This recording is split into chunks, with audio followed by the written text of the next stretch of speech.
All right, this one's for my fellow teachers out there. I want to talk a little bit about universal design for learning and a few of the things that I have incorporated into some of my classrooms to help students using this idea.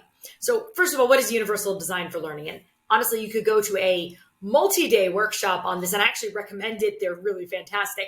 But for the purposes of this video, the idea behind universal design for learning is that learning is unique and complex, and that single option solutions can create barriers. Everybody doesn't learn in the same way. And we've known that for a long time. So the idea of using something like universal design for learning is to create multiple options that hit lots of different things. Also, even single individuals don't learn the different things in the same way. So we used to talk a lot about learning styles and trying to adhere to people who are verbal and people who are audio and people who are kinesthetic. And the reality is that not only do those not quite work the way we ever intended them to, but they work better when they all work together. And so a lot of the things that universal design for learning is saying is, well, what if we just tried to put everything together? Also, it helps people with actual barriers, things related to disabilities, things related to actually being able to see and hear, things related to executive functioning. There are so many things, but why not add more of them if they can help everybody? It makes things flexible and accommodating and can overall increase equity by giving out these options and not letting students get caught behind a barrier. If you want to know a lot more about UDL guidelines and other things related to it, here's a great website to go to, the udlguidelines.cast.org. But for the moment, I am just going to talk about three sort of generalized areas and how I've incorporated them into my classroom. All right. One of them is using more senses. So I now use multiple methods for describing assignments anytime that I can, including both text and audio. In many cases, video. So a lot of what I do is actually take my assignment, and it's usually a fully written assignment sheet, and I make a video of me talking my way through it like I would in class. I provide both of those things to my students. They can read it on paper or online. They can listen to it. They can see me talk about it. So that really helps, having a lot of those different aspects. I do the same thing with feedback and revision. I try to find ways to give them different pieces of information to help them learn. So sometimes I find that they learn better from each other, but they don't always know how to give each other good feedback. So then I create something that they can use as a feedback tool. So I create a good rubric. It has boxes that literally tell you what things fall into each one. So when my students are doing lab reports, one of the items for the rubric is spelling and grammar. And it says that there are, few spelling or no spelling and grammar mistakes. There are some spelling and grammar mistakes, and there are a lot of spelling and grammar mistakes. And even if the students aren't very good at spelling and grammar themselves, they can usually tell if something has almost none, a few, or a lot, and at least put it in a box, and it gives them a way to then communicate it to the next person. And a lot of times they hear it better from each other than from me. I also try to use multiple methods to give feedback. So again, I sometimes give written feedback. I give typed feedback. I do my feedback in the form of a checklist where I have a form and I go through it, and I give feedback orally, as in I talk over their papers.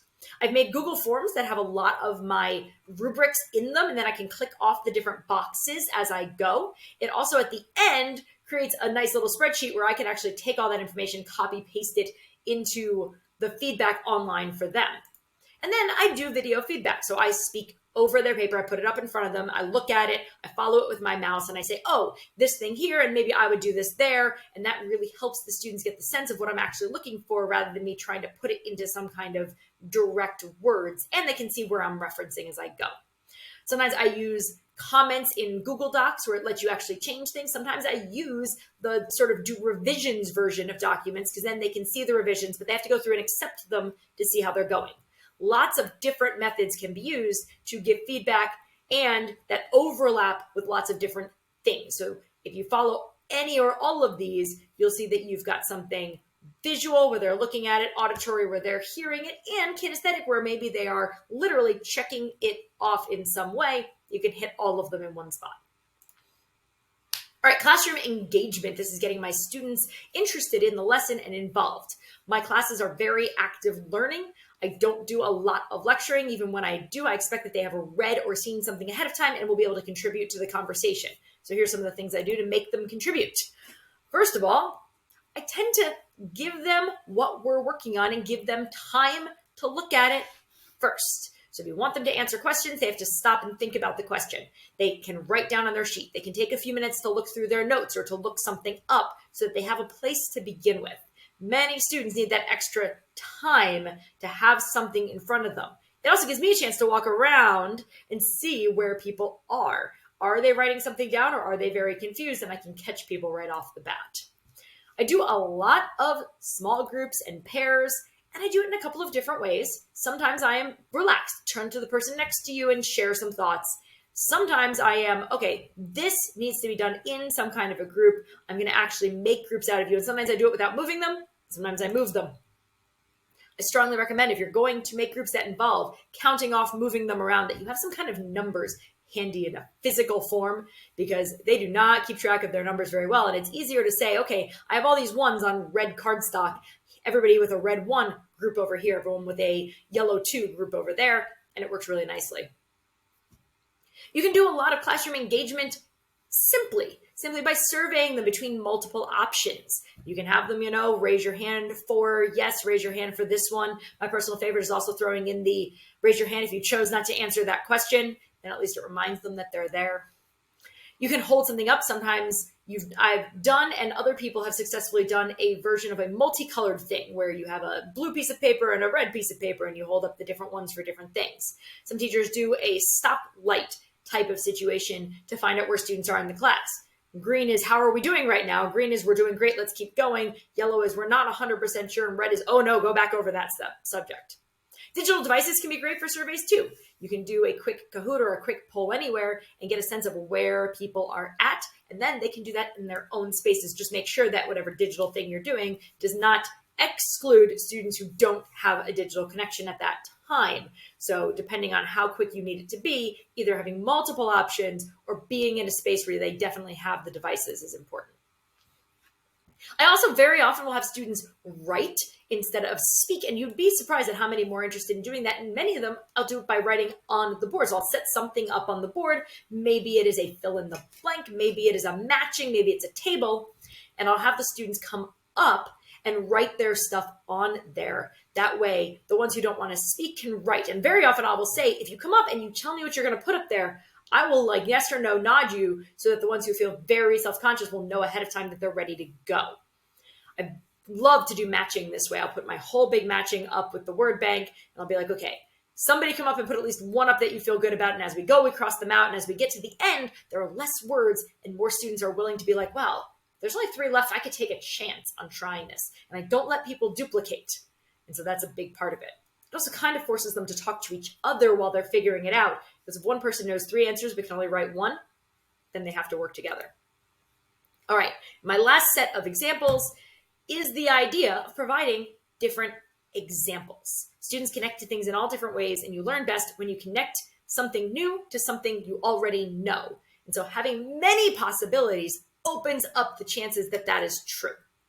I very often provide videos. I make my own videos like this one where I do things, but also I promote other people's videos. I connect them to other places. I say, if I don't describe something well, by all means, go out there and find another thing. Explaining how blood type works is one of the most complicated, easy concepts that I teach. And I have a whole thing with blood type where they're wearing different hats and they're going into the club and the bouncers bouncing them out. But there's another video that I often post on my sites that talks about it as donuts with different colored sprinkles on them. And you know what?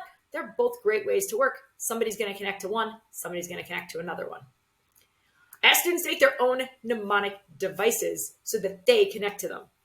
So I live up in central New York. One of the best mnemonic devices we have up here is HOMES, which is the Great Lakes, Huron, Ontario, Michigan, Erie, and Superior. And then I say to my students, that's a similar thing. Now, what do you need to learn? What can we break it down to? Do we have 4 or 5 of something or something in a row that we can then create a phrase for, create a diagram, create something? I used to do this with inflammation. The 4 things that go with inflammation are redness, pain, heat, and swelling. And I always said, well, make up something funny to go with it, some cute way to remember those 4 letters. And at some point, one of my slightly older students realized that Those 4 letters are the Rocky Horror Picture Show, and I will never forget it forever now. It's great. I try to relate as many things as I can to student experience. So if I'm teaching a human biology class, I have somewhere in there an option where they can relate back to a disease that either they know somebody who has, they have been connected to in the past, and they have to learn about it. And if they can relate to it, especially if it's someone in their family, it's very commonly something they're interested in working on. I do my best to bring in examples that I think relate to my students. One of my microbiology case studies happens to have happened, for example, up in the Adirondacks, not that far from where we live. I know when I'm speaking to students that have minority populations to try to bring in as many of those types of examples as I can. When I talk about genetics, I almost always talk about sickle cell because it's super interesting and super interesting in how it affects Black populations. And so understanding how that works and creating something in which it's like, hey, you might have friends and family with this is something useful. When I am not sure how to relate to the student experience, I do my best to open it up and say, wait, where can you connect to this? Let me know. So those are all of my really interesting ways to put some really quick and easy universal design concepts into my classroom. I hope you can use some of them.